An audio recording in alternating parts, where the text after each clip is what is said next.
we have to talk, obviously, about the Phenix. And I know you've told this story 8 million times. I need you to resurrect your enthusiasm for telling this story one more time.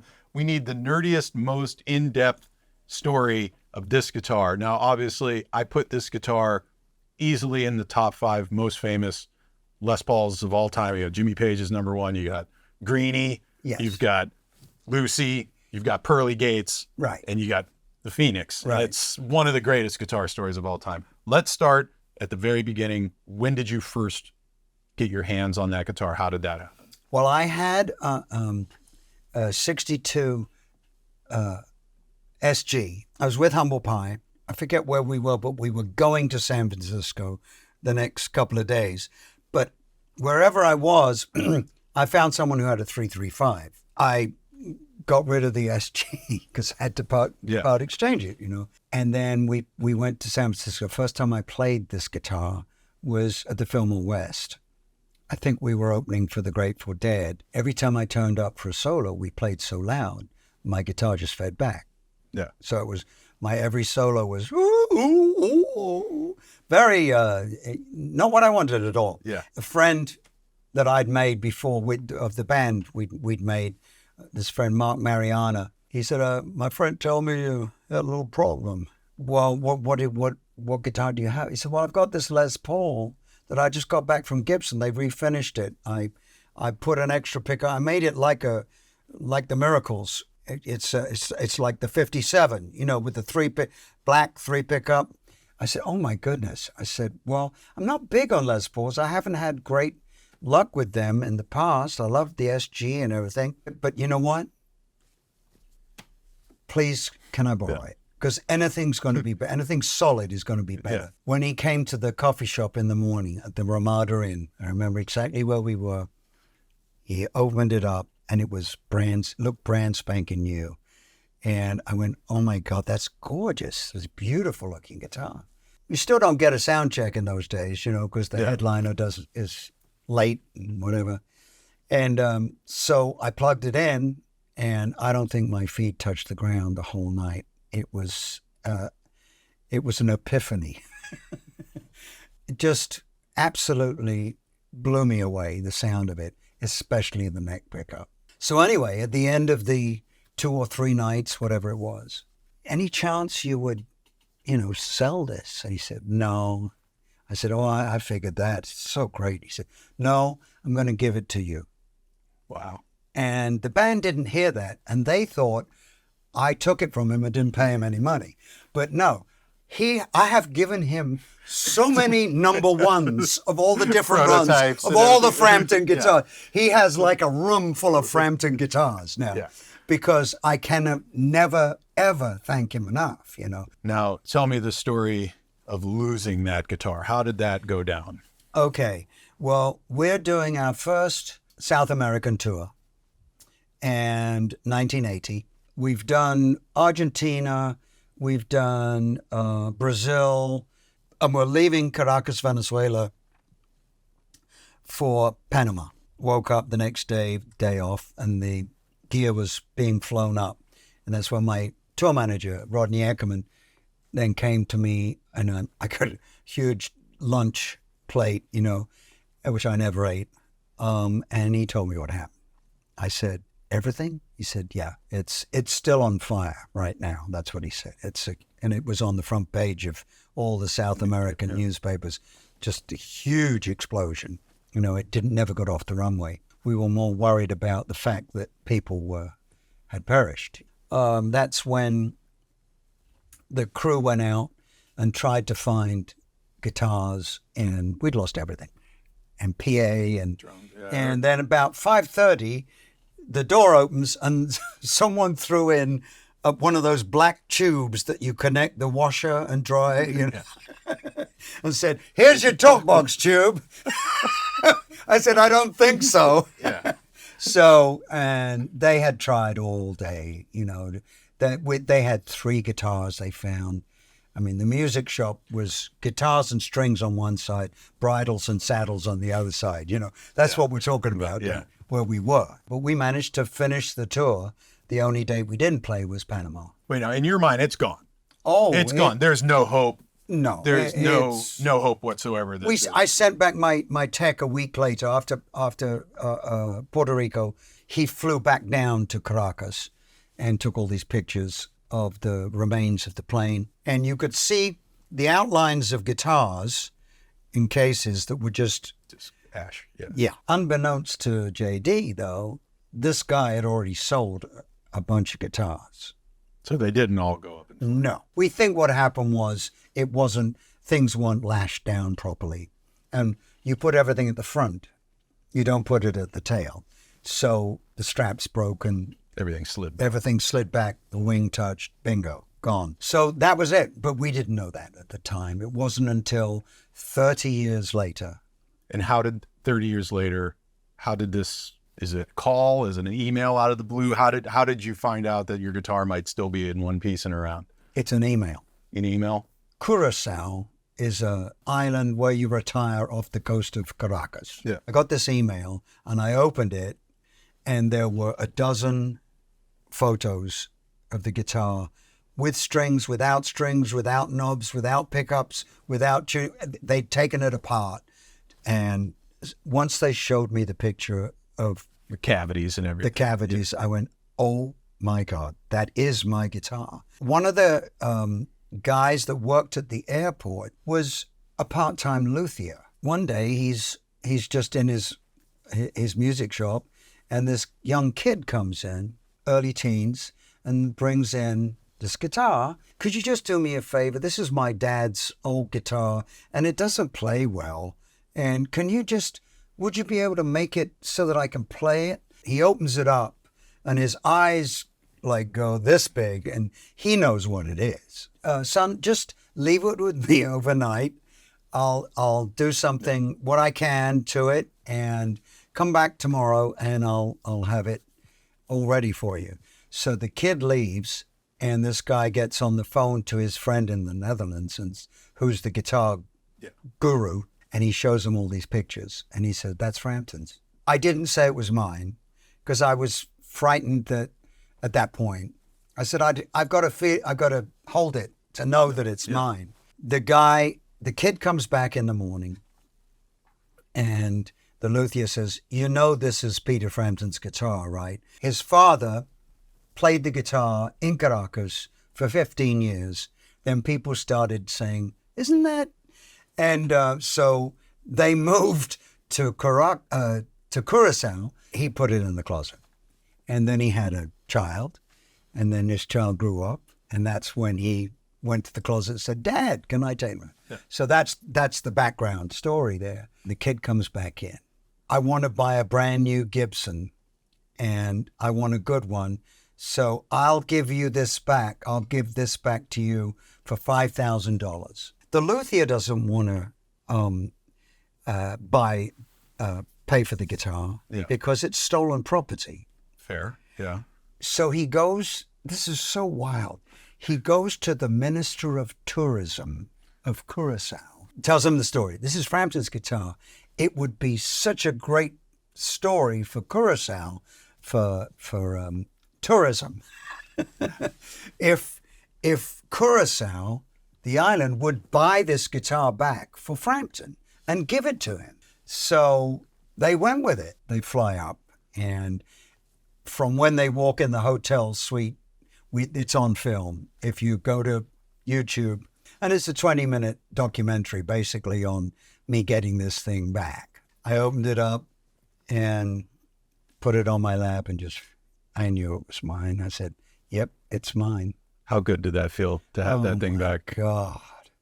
It was just one of the best feelings in the world, you know. We all got in our vehicles and went straight over to Gibson. It seemed like everybody from Gibson was in this small little area. And then we started taking it apart and looking at the cavities and, you know, it's either a 54 or 55 Black Beauty. And so that was it, you know. And I just asked Gibson, don't get rid of the scars. Just make it, like the kid, make it playable, you know. And that's what they did. And it's in the same condition now. I just said to the band, I know we don't usually do it. I said, but do you think we could just run the intro of Do You Feel? I just would like to check my amp. Well, I now had the Phenix on with my back to them and started playing it. And I turned, and the sound is so recognizable. And I turned around and they're all going, the guys in the band are all going. And then we played a bunch of numbers off Comes Alive that we weren't even doing just because, and it was just like, Doobie Wah, same thing, oh my God, it sounds, I've missed this, And so then the very first gig we did with it, at the end of the show, where we usually start Do You Feel, we put the lights all the way down and my tech put the Phenix in the middle of the stage. The lighting guy just hit it with every Super Trooper in the building, spotlight, and the crowd went nuts. Yeah. It was, I got chills thinking about it. The Phenix. Yes, it is. I first have to ask, because obviously everyone knows this as the Phenix. I'm assuming that name didn't come about until after you got it back. Did this guitar have a name before that? I mean, it was the only guitar I played. Yeah. So it was the guitar. Yeah. My guitar. The only other guitar that I played was a 55 Strat, which was also in the plane, which we didn't get back. That was sold apparently as well. And I only used that for Show Me the Way because it was a clean rhythm, through a twin reverb. Yeah. Everything else was this through my Marshalls and a couple of Les Pauls as well. So this is the baby that May I? Yeah. Okay. First off, that neck had to have been modified at some point because that's nice and comfy. It doesn't feel clubby like you would think a 54 or 55 would be. No. Mark Mariana, it's a bit of a Frankenstein because Mark Mariana, who's the guy that gave me the guitar, he bought it from some guy on the street. It was green, and he bought it for $50. As we know now, it was a 54 or 55 Black Beauty. Yeah. The two P90s. Staple pickup and a P90 Yeah, different bridge. looking ones in there. When Mark bought it, he, like I, had always loved the cover of the Miracles, Smokey and the Miracles out, with Marv Taupin holding this thing up like this. But his would have been a 57. Yeah. The real thing. Three pickup. Yeah. The real three pickup custom. And he I believe, dug out here for the third pickup, then sent it back to Gibson. But he sanded this. This is actually thinner than a Les Paul. This top carve has got an interesting dish. And so he used various different grades of sandpaper. Yeah. And this is all hand sanded for his hands. He did all of this, the neck work. Yeah. So you told me that this originally had 2 PAFs and a pat number. You said it also had 3 double white Duncans in it at some point. What is in the guitar now? These are all Tom Holmes pickups in there. I like the pickup that he had put that we used in the reissue. Yeah. I found out where he was, and he lives just outside town here, and went and spent an afternoon with Tom at his place, his basement factory of building all the pickups. And yes, I got 3 from him. And I used some of his pickups in some of my other guitars too. But you said pretty much anything in this guitar sounds pretty magical. Yeah, it's it might have a little. Each pickup might be a little brighter, a little warmer, but basically anything that you put in this position here, and you do that, and you have this flat out, it's the killer sound. Most of my sounds on the Humble Pie records are just that neck pickup. Just that neck pickup, because Steve would use this, the bridge pickup, and I wanted to be different. Yeah. This was used, as I said before, on Rock On. That's when I first used it, and then Humble Pie's Rockin' the Fillmore album. This is it. That's the only guitar I used on it. All right. Now, I've done my research. From what I understand, the three-way works as if this is a 2 pickup guitar, right? Yes. So you have just neck, you have neck and bridge together, and then you have bridge. Yes. The middle pickup can then get added to any position. The two on this and this switch here are all wired to this one volume, master volume. One master volume. And then this one is just the volume for this. So this is the tone for both master of these, tone for that. and this is the tone for the middle Just one. for the middle. Yes. So this can get blended however much of you want it in any one of the... And then I can just turn these just off use the middle pickup. and just use the middle, which is as if it was a single coil, but it's a double, so it's much fatter sounding. But I love it, and blending it in with either the neck or the bridge pickup, depending on how much you bring it in, is and it's in phase. It's not out of phase. Not out of phase like a 3 pickup, and you have control over it as opposed to Right. it just having these two together. You can't have you can't have just the bridge pickup in the original wiring of the 3 pickup. So this makes a lot of sense. Now you said when you got this had come back from Gibson. I assume it looked shiny and brand new at that point.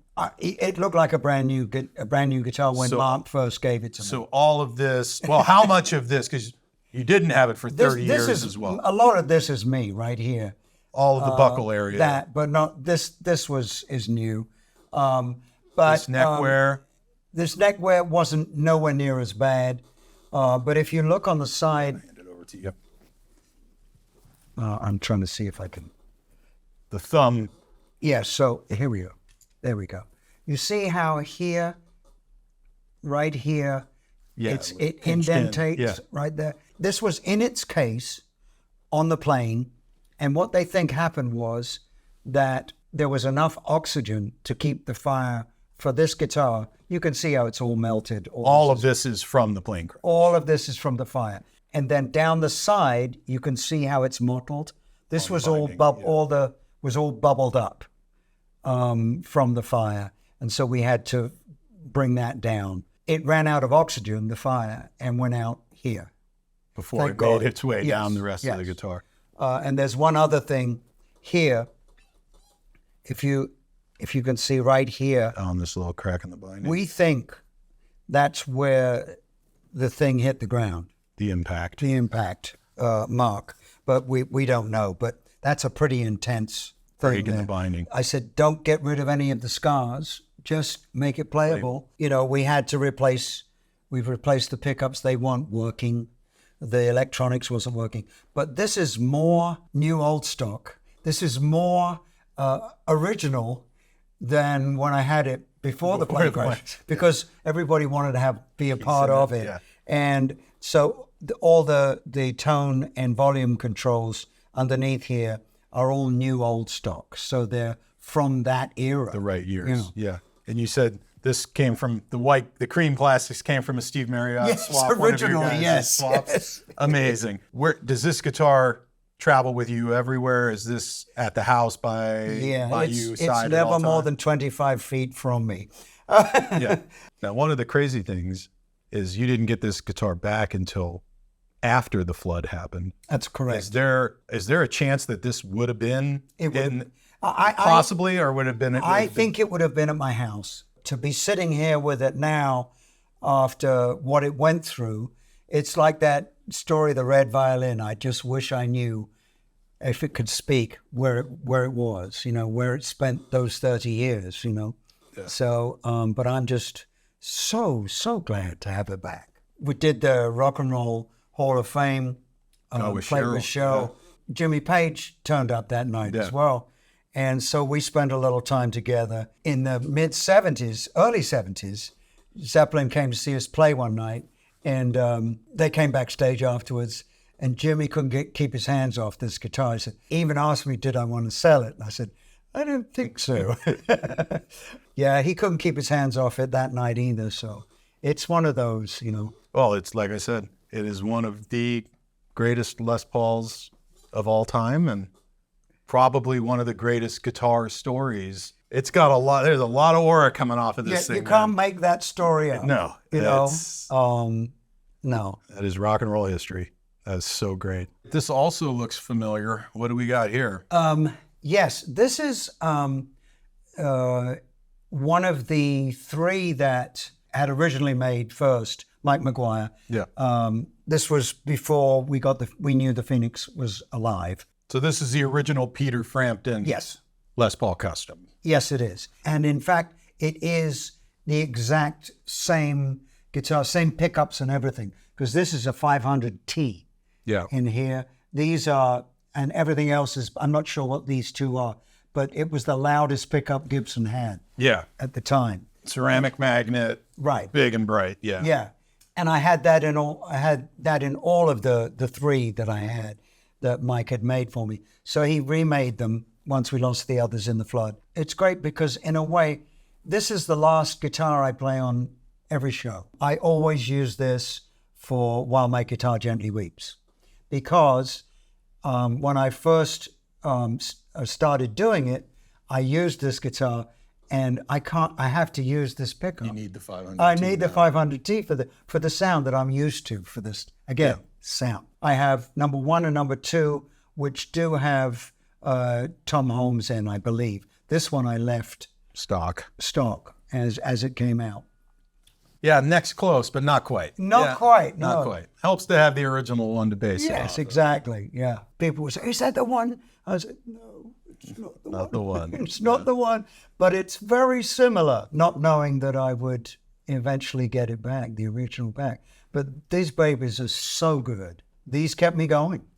This was just a wonderful, and it's got my name on it. So I can't complain. Yeah, fantastic.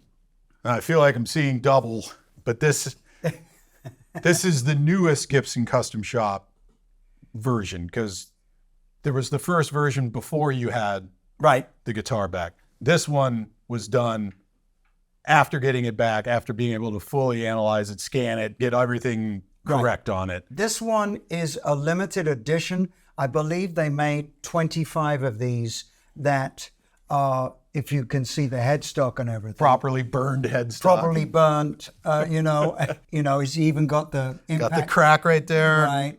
So, and, it's not quite as the same, but Gibson did a fantastic job on this. In terms of neck feel and everything, did they get that? We based this on the Phenix. Because they were able to do that. And we went backwards and forwards quite a bit on it because it's hand sanded. It wasn't done on a machine. Yeah. So it was very difficult to do it exactly like that. This burning is so great. And it's like they even tried to get the little indent here. I know. What's your opinion on the guitars that Custom is building right now? Oh. I mean, you have so much great vintage stuff when you pick up something new from the Custom Shop. They're doing a fantastic job. Yeah. I mean, this is tremendous guitar. It really is. And the ones that if you order a Peter Frampton Custom, you will get, it's not this one. This one was the high dollar one. That was it's basically this without the aging on it, right? It's basically that, yes. Yeah, this without but it's not shiny. Got the weight. Yeah, it has some weight. Really nice on it. It's actually really good. What's it like having your name on signature models from Gibson guitars?